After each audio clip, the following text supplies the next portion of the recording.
Derivation देख रहे हैं, ये मोस्ट इम्पोर्टेंट डेरिवेशन है। प्रत्येक डेरिवेशन को हमको रिवाइज करना है। प्रत्येक डेरिवेशन अच्छा से रिवाइज अगर कर लेंगे, परीक्षा में किसी तरह की कोई दिक्कत नहीं होने वाली है। आइए तो तैयार हो जाओ मेरे प्यारे बच्चों। आप लोगों के अगले लेक्चर में मैं लेकर आया हूँ वैद्युत द्विध्रुव के कारण किसी व्यापक बिंदु पर विभव। हम लोग वैद्युत द्विध्रुव के कारण अक्षय स्थिति में निकाले थे, निरक्षय स्थिति में निकाले थे।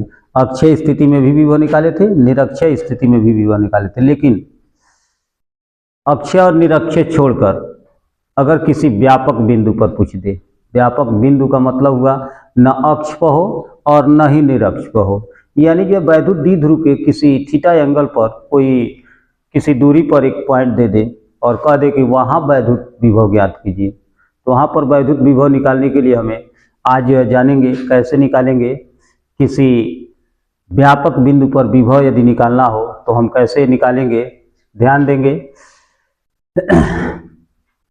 मानकर चलो कि यहाँ पर एक वैद्युत द्विध्रुव है, यह एक वैद्युत द्विध्रुव है।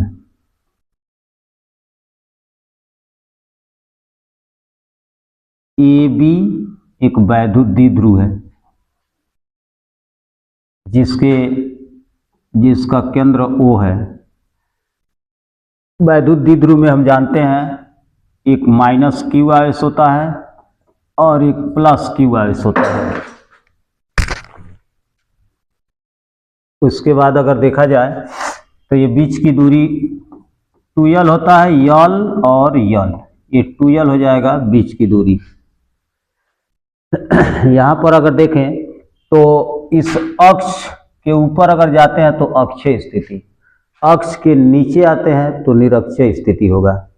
हमको अक्ष के न लंबवत न ही अक्ष पर, अक्ष के ऊपर अगर लंबवत लेते हैं तो उसको निरक्षय कहेंगे।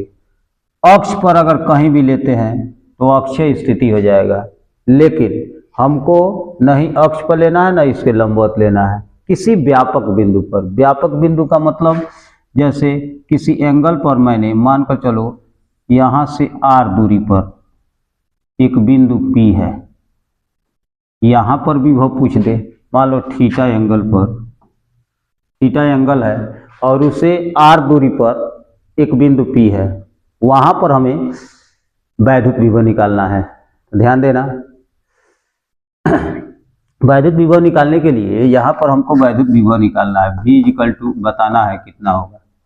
तो वहाँ पर निकालने के लिए सबसे पहले हम जानते हैं कि एक बार माइनस क्यू आवेश से विभव निकालते हैं, एक प्लस क्यू आवेश से निकालते हैं।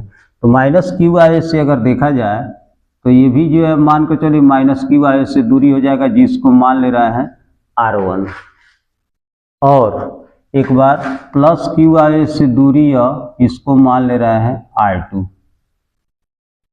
और उसके बाद यदि हम एक बार माइनस क्यू आवेश से और एक बार प्लस क्यू आवेश से विभव निकाल दे रहे हैं, उसके बाद फिर परिणामी विभव निकाल देंगे। बस कुछ नहीं करना है, बिल्कुल आसान है। तो देखते हैं आपका एक बार माइनस क्यू आवेश के कारण, माइनस क्यू आवेश के कारण यदि निकाले हम माइनस क्यू आवेश के कारण, माइनस क्यू आवेश के कारण बिंदु P पर विभव, सूत्र पढ़े हैं, V बराबर होता है 1/4 pi epsilon naught into Q बटे R से अगर देखा जाए, सूत्र विभव का होता है 1/4 pi epsilon naught into Q बटे R। तो इससे अगर देखें माइनस क्यू आवेश से, तो यहाँ से यहाँ तक की दूरी R1 है, तो इसको लिख सकते हो V1 equal to 1/4 pi epsilon naught into Q, तो Q ही है, अब बटे R1 कर दे रहा है, चूंकि माइनस क्यू आवेश के कारण हो रहा है तो माइनस कर दे रहा है, minus 1/4 pi epsilon naught into Q बटे R1, ये आपका हो जाएगा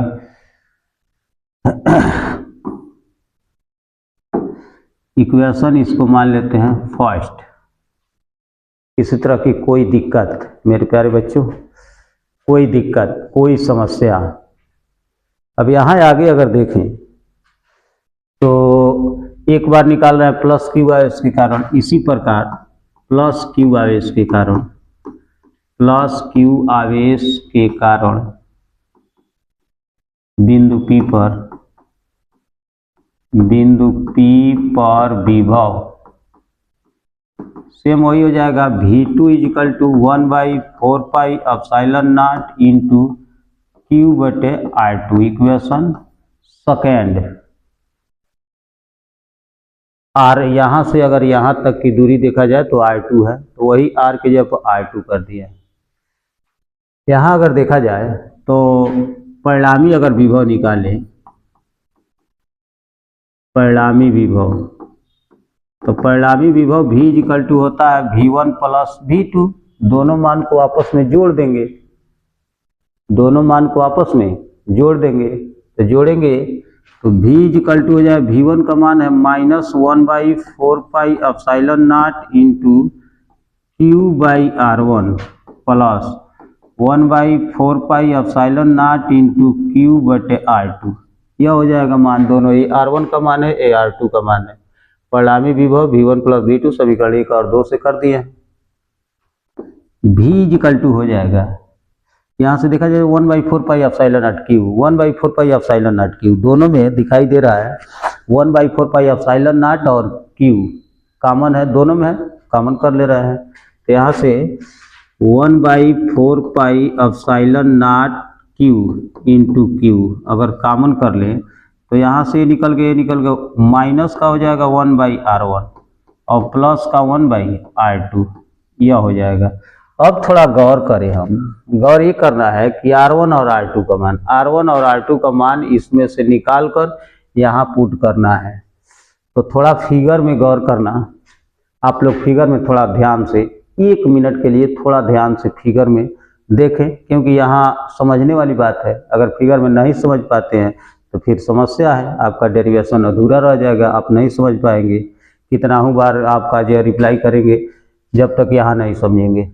तो यहाँ समझ ले, इसको अगर देखा जाए तो R1 का मान यहाँ से लेकर यहाँ तक है। अगर इसको हम थोड़ा सा बढ़ा दें, इसको मान को चलो बढ़ा दे रहा है, ऐसे बढ़ा रहे हैं कि इसके बराबर हो जाए।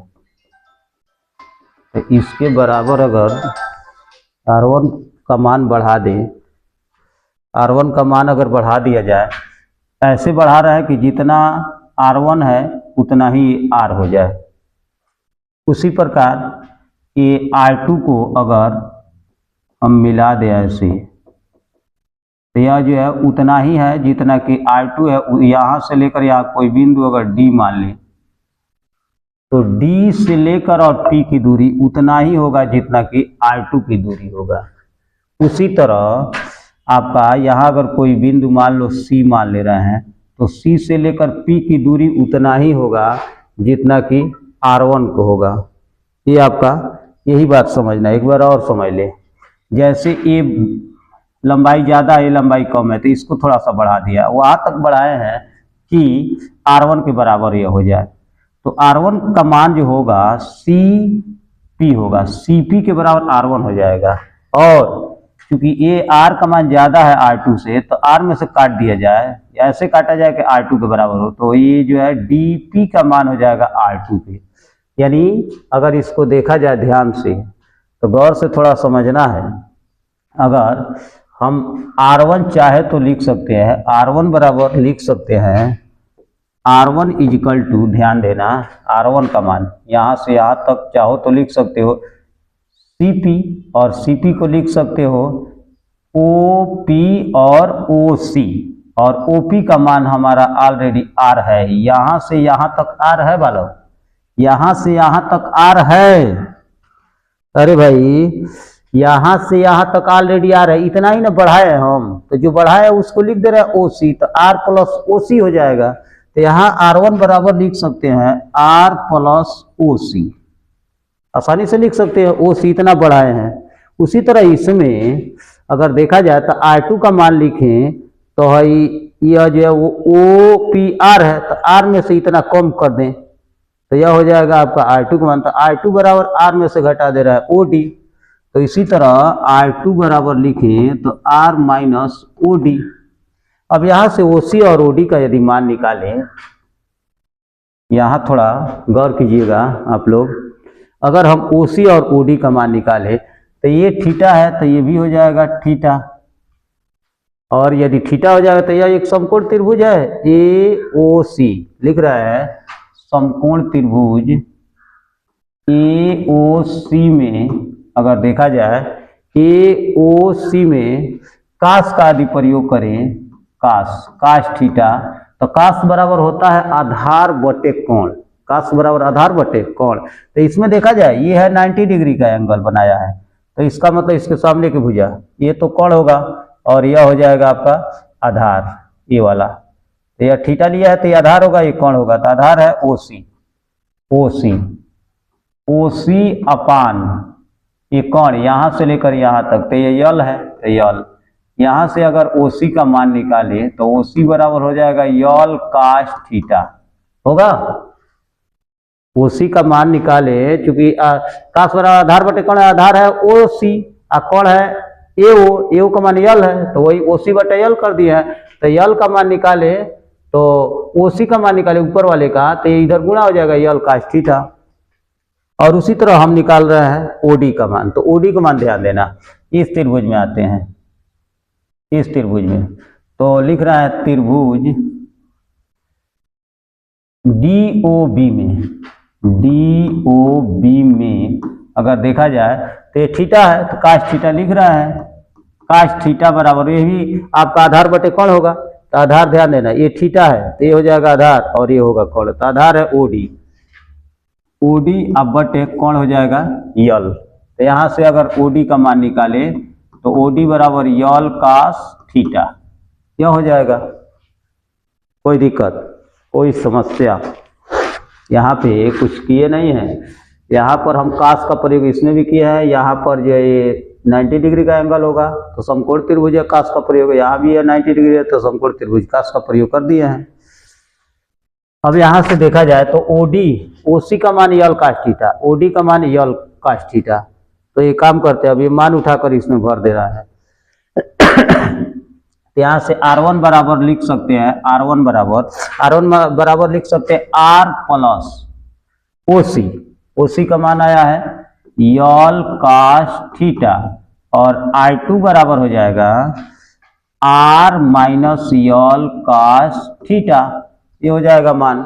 अब ये पुट कर दे रहा है मान इस इक्वेशन में, अतः यहाँ से V बराबर हो जाएगा 1/4 pi epsilon not, 1/4 pi epsilon naught into Q कोष्ठ में माइनस 1/R1 का मान यहाँ निकला है R प्लस यल काश थीटा प्लस 1/R माइनस इसका मान R2 का मान R माइनस यल काश थीटा, यह हो जाएगा। अब आगे अगर देखा जाए तो V बराबर ये काम करते हैं, इसको उतार ले रहा है 1/4 pi epsilon naught into Q, और यहाँ पर तिर्यक गुणा करा दे रहा है, यानी वही लॉस लेकर, तो इसका इसमें होगा तो -1R में -R, फिर -1 का माइनस प्लस हो जाएगा यल काश थीटा, और प्लस 1 का इसमें होगा तो इतना ही R प्लस यल काश थीटा अपान, नीचे अगर देखो तो R में R का इसमें होगा तो R में R का R square minus L square cos square theta, यह हो जाएगा। आगे अगर देखें तो मेरे प्यारे बच्चों यहाँ पर R से R कैंसिल, और यल काश थीटा 2L काश थीटा हो जाएगा, तो V equal to 1/4 pi epsilon naught into Q कोष्ठ में हो जाएगा 2L cos theta upon R square minus L square cos square theta, यह हो जाएगा। इतना पहले स्क्रीनशॉट ले लो। ले लीजिए इतना पहले स्क्रीनशॉट, उसके बाद फिर आगे बढ़ते हैं। अब ज़्यादा नहीं है, बस हो गया, हो गया सबका। आगे बढ़े, आगे बढ़े, आगे बढ़ते हैं। तो यहाँ पर हमारा आया है v इजिकल टू आया है 1/4 pi epsilon naught into Q, और पोस्ट में 1 बाई नहीं, हमारा आया था, आया है आपका 2 cos theta upon r square minus l square cos square theta, इतना आया है। एक काम करते हैं,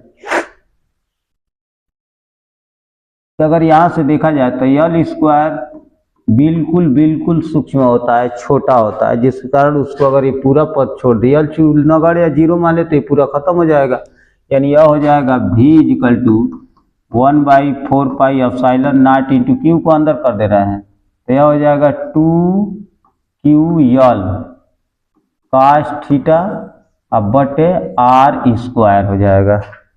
यहाँ से अगर देखा जाए तो v is equal to 1/4 pi epsilon naught into QL को p कहते हैं, पता है, p i cos theta upon r square, ये मान होता है आपका वैद्युत द्विध्रुव के कारण किसी व्यापक बिंदु पर वैद्युत विभव। v is equal to 1/4 pi epsilon naught into p cos theta बटे r स्क्वायर, यह होता है किसी भी व्यापक बिंदु पर वैद्युत विभव। अच्छा से इसको 2-3 बार रिवाइज करके, पीछे करके, बैक करके वीडियो को देख लीजिएगा, मोस्ट इम्पोर्टेंट डेरिवेशन है। अब फिर हम अगला डेरिवेशन अगले वीडियो में लेकर आएंगे। तब तक के लिए धन्यवाद।